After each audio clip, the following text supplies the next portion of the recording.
The U.S. taking action against the Maduro regime in Venezuela, imposing sanctions on the state-owned oil company. Joining us now, Morgan Ortagus, Fox News contributor and former State Department press officer. Morgan, good morning to you, almost afternoon. Good morning.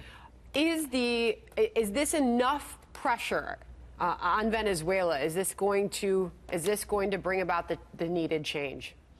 I think it's a part of a comprehensive strategy to try to continue to put pressure on Maduro to step down. I mean, that's really what we're looking for at this point. You're talking about billions of dollars yesterday in the sanctions that the Treasury and John Bolton announced. You're talking about billions of dollars in assets that have been frozen. The next step would be for the Americans to try to get the Europeans on board to prevent potentially any sort of financial transactions in the formal financial sector via American and European banks. Why is that important? Well, that's crucially important because when we look back at what happened during the end of the Bush administration, the first term of the Obama administration, as it relates to Iran, with those sanctions, U.S. and European banks paid millions and millions of dollars in fines for violating those sanctions. So the banking community, the financial sector, takes these sort of sanctions incredibly seriously. So there's not one failed swoop action that's going to get Maduro to step down. But it is, I think, a part of a very strong and smart, comprehensive strategy that this administration is not pursuing. I mean, I think it's important to note here, this is not regime change. This is not a coup. This is something that was started by the Venezuelan people, by the National Assembly. This is a part of their constitution that they are legally following here. And a number of countries in the region, including the United States, are supporting the right of the Venezuelan people for democracy to thrive. Treasury Secretary Steve Mnuchin obviously made this announcement yesterday. He joined Maria Bartiromo on Fox Business this morning and made it very clear the objective here. Listen.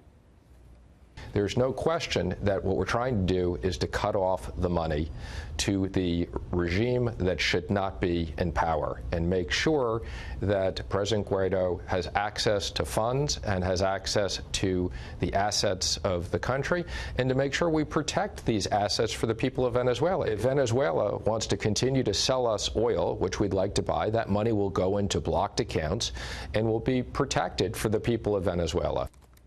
Venezuela has the largest oil reserves in the world. The United States is a major destination for that Venezuelan oil. It's true.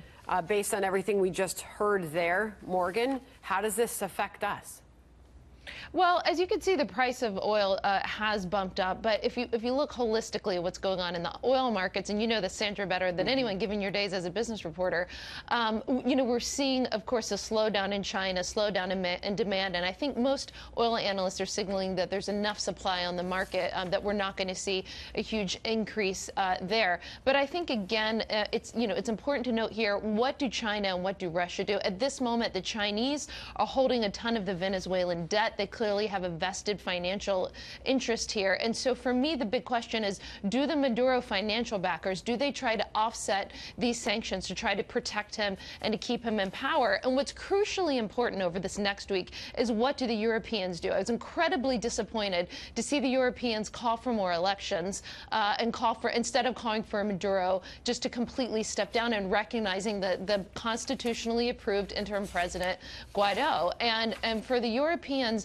not to take that step to join the Americans is frustrating when you see the reason why we're in the place we are is because there hasn't been legitimate elections in Venezuela. So calling for elections just gives Maduro an opportunity to rig them once again. The Europeans need to step up here. Well, John Bolton making it very clear in this announcement yesterday that all options are on the table. Morgan, this is something you're... Yeah, go ahead. Final thoughts. No, I mean, good. All options should be on the table. This, again, is not even American-led. This is something that's led by the people of Venezuela, and it's something that is led by the region, and it's a very, very smart strategy by the administration to look at all options. It can't just be sanctions. You have to have every option on the table, no matter how hard they are, in order to ensure democracy and freedom thrive in a country that has been decimated by socialists, where people are starving in the streets. Morgan Ortagus, thank you. Fired up today. All right. See you again back here soon in studio. Thanks, Sandra. Thank you.